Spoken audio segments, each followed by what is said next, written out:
My phone nearly slipped out of my damn hand when I got the call. It was my ex-mother-in-law, the same lady who spent years pretending I wasn't good enough for her precious little cheater daughter. She was screeching in my ear, blaming me, of all people, for their perfect little angel running away from home. Said it like I should be ashamed or scared or something. Daniel, she's gone, and it's your fault. Helen's voice was like nails on a chalkboard, that same high-pitched accusation I'd heard 1,000 times during the 5 years of hell I'd spent married to her daughter. I pressed the phone harder against my ear, feeling my jaw clench so tight my teeth might crack. The TV blared some mindless reality show in the background of my shitty apartment, the only place I could afford after the divorce sucked my bank account dry. Are you even listening? Casey's gone. She packed a bag and disappeared, and I know you put her up to this. I barked out a laugh. Hadn't seen my daughter in 3 months because Lacey kept forgetting our visitation schedule. Now suddenly I'm orchestrating some grand escape plan. Helen, I don't know what the hell you're talking about. Casey hasn't spoken to me in. Don't lie to me. She's been different since you started filling her head with. I barely had time to tell her to shove it when someone banged on my front door.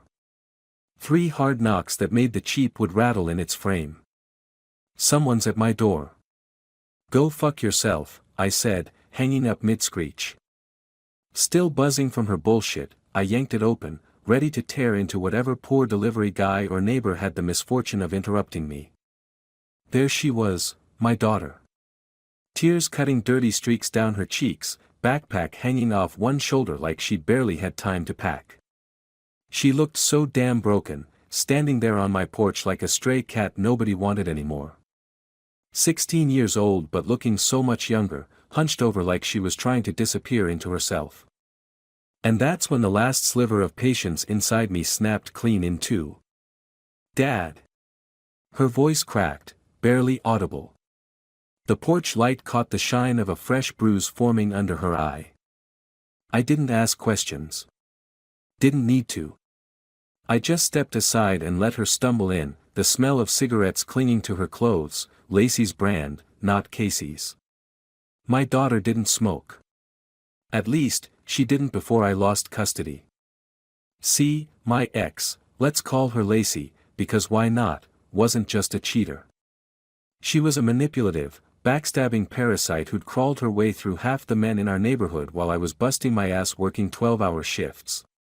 After our divorce, she wasted no time poisoning our daughter's head against me. Told her I was a loser.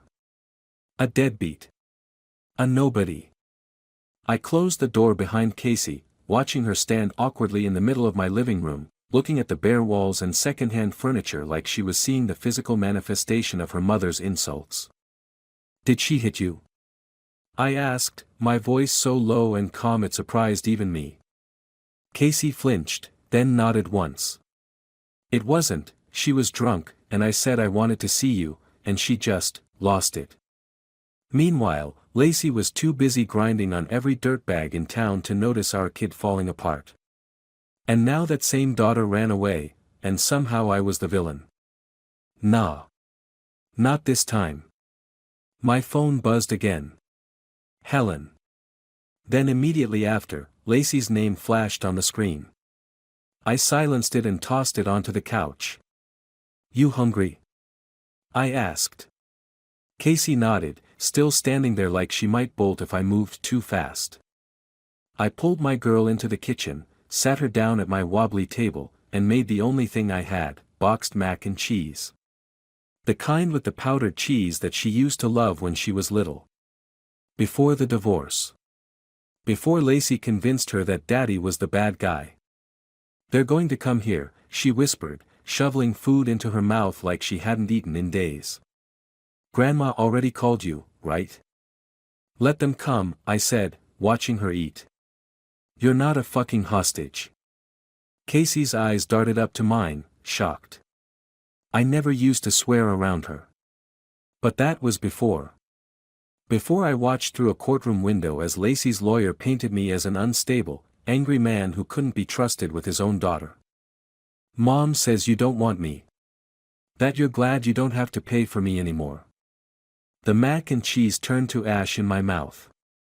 Your mother's a lying sack of shit. Casey didn't flinch this time. Instead, the corner of her mouth twitched up in what might have been the ghost of a smile. 20 minutes later, when the pounding started on my door, I was ready. I opened it just enough to see Lacey standing there, Helen hovering behind her like the vulture she was. Lacey's eyes were bloodshot, mascara smeared down one cheek. She reeked of booze and desperation. Where is she? Casey. Lacey tried to push past me, but I held my ground. She's staying here tonight. The hell she is.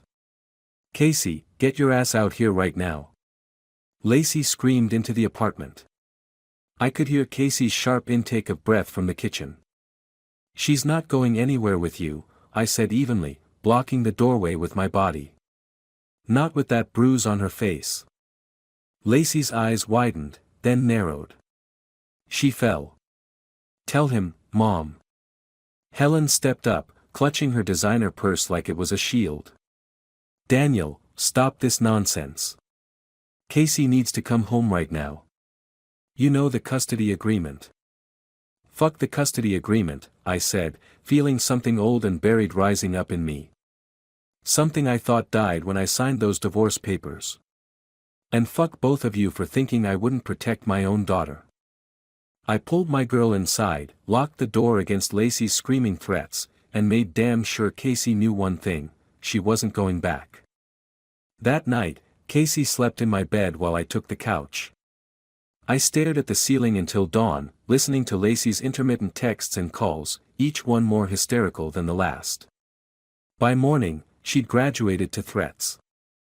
I'll call the cops, her last message read. They'll drag her out and throw you in jail for kidnapping. I deleted it without responding. She was bluffing. Cops meant questions, and questions meant someone might notice the bruises. Not just the fresh one under Casey's eye, but the older ones she showed me on her arms before she fell into an exhausted sleep. The next morning, I got to work. I didn't just fight for custody, I waged total war. First, I called in sick to the construction site where I'd been working since the divorce. My boss grunted sympathetically when I mentioned family emergency.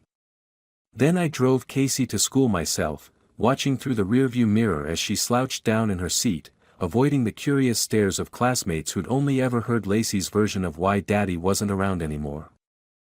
I'll pick you up at 3:15, I told her, reaching across to squeeze her hand. Anyone gives you trouble, you call me. I'm 10 minutes away. After dropping her off, I drove straight to the courthouse. Filed an emergency petition for temporary custody. Paid the fee with what was left of my last paycheck. The clerk looked bored until I pulled out my phone and showed her the pictures I'd taken of Casey's bruises while she slept. Jesus, she muttered, her fingers flying faster over her keyboard.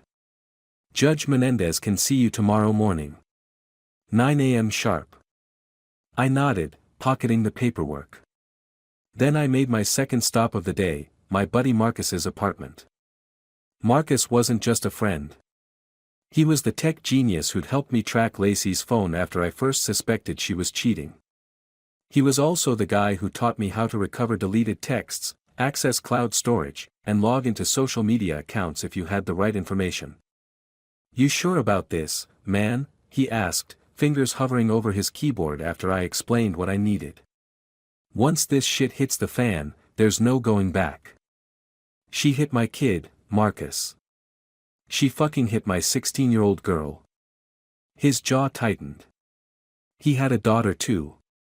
Give me an hour. It took less. 47 minutes later, I walked out with a USB drive full of enough dirt to bury Lacey 10 times over.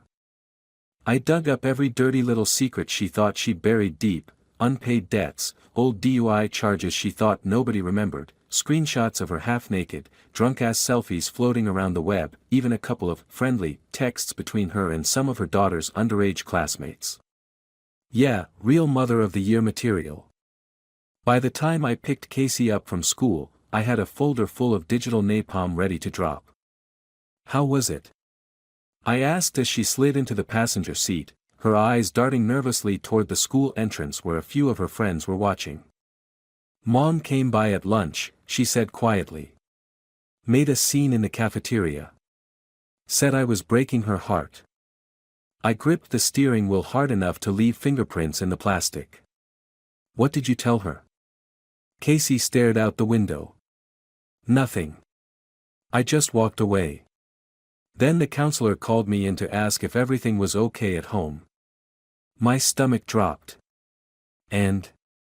She turned to look at me, eyes suddenly older than her years. I showed her the bruises. Told her everything. I pulled over right there, a block from the school, and did something I hadn't done since the divorce was finalized. I hugged my daughter. Held her awkwardly across the center console while she cried into my shoulder. We're gonna fix this, I whispered into her hair. I promise you that. The next morning, we sat in Judge Menendez's chambers. Lacey was there with her lawyer, some slick asshole in an expensive suit who kept checking his watch like he had better places to be. Helen sat ramrod straight beside her daughter, glaring at me like I was something she'd scraped off her shoe. Lacey had cleaned up well. Hair neatly styled, wearing a modest blouse that covered the tattoo she'd gotten while drunk in Cancun last year, the one with her latest boyfriend's name misspelled across her shoulder blade. Mr. Ellis, Judge Menendez began, peering at me over half-moon glasses, you're claiming your ex-wife physically abused your daughter? Yes, Your Honor. I slid the photos across her desk, along with the counselor's report Casey had asked for before leaving school yesterday. The judge's face gave nothing away as she examined them. Then she looked at Casey. Young lady, would you mind telling me what happened? Casey's voice shook at first, then grew stronger as she described how Lacey had been drinking more since her latest boyfriend moved in. How she'd get mean when she drank. How the boyfriend had friends over who made Casey uncomfortable with their comments and stares. She's lying, Lacey interrupted, her voice cracking with practiced indignation. Casey's been having problems at school. Hanging with the wrong crowd. I was just trying to set boundaries. By hitting her. I couldn't help myself. Mr. Ellis, Judge Menendez warned, please. Lacey's lawyer leaned forward. Your Honor, my client denies any abuse. The bruise could have come from anywhere. Teenagers get into fights, they. I have more, I said, pulling out the USB drive. Evidence that Ms. Williams is unfit. The lawyer scoffed.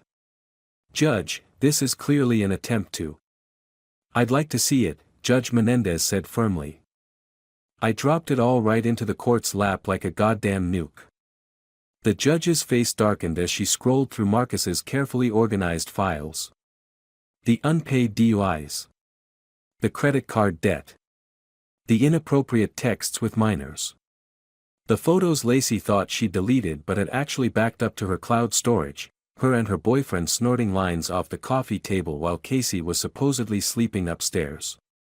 Lacey's face went from confident to ashen in the space of 5 minutes. Your Honor, I can explain, she started. Ms. Williams, Judge Menendez cut her off, I'm granting temporary full custody to Mr. Ellis, effective immediately. We'll schedule a full hearing in 30 days, but until then, your visitation will be supervised only. But that wasn't enough. Not for what she'd done to Casey. Not for the years of poison she'd fed our daughter. I made sure her boss got an anonymous packet, too, full of enough dirt to make even the sleaziest HR rep choke. Copied all those texts where she bragged about calling in sick while actually being hungover. Added in the photos of her snorting coke, the same ones that were now in a sealed court record. Threw in a couple screenshots of her social media posts where she mocked clients by name. Last I heard, she got canned so fast she didn't even have time to clean out her desk. Security walked her right out of the building, box of personal items in hand, the same day the packet arrived. Her apartment. Turns out when you forget to pay rent for 3 months because you're too busy partying, landlords get real interested in eviction. Funny how fast a girl's friends scatter when she's broke, unemployed, and living out of her car. 2 weeks after Casey moved in permanently, we heard through the school grapevine that Lacey had moved in with her mother. Helen's smug superiority had evaporated pretty damn quick once she had her 43-year-old daughter sleeping on her couch, crying into her wine every night. Casey started therapy the following week. The nightmares took longer to fade than the bruises. Some nights I'd wake to hear her crying quietly in her room, the one I'd painted purple because she mentioned once that she'd always wanted a purple room but Lacey said it was trashy. Meanwhile, I kept my daughter safe. Got her into therapy, back into school, back into life. She started smiling again, real smiles, not the fake ones she used to paste on when living under Lacey's roof. 6 months later, the final custody hearing was just a formality. Lacey showed up without a lawyer, couldn't afford one after losing her job and apartment.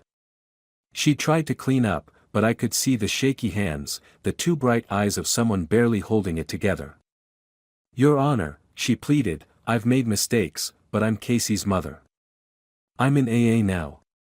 I'm trying to save it," Judge Menendez said, not unkindly but firmly. "The court has reviewed all evidence. Mr. Ellis is granted full legal and physical custody of Casey until she reaches the age of majority.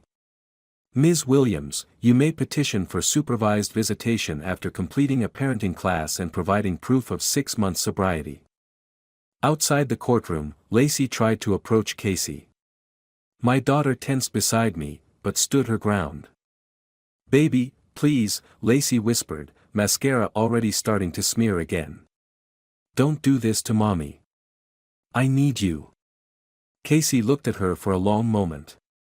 Then she said the only thing that needed saying, "You should have thought of that before." We walked away with Lacey's sobs echoing down the marble hallway. I didn't look back. Neither did Casey.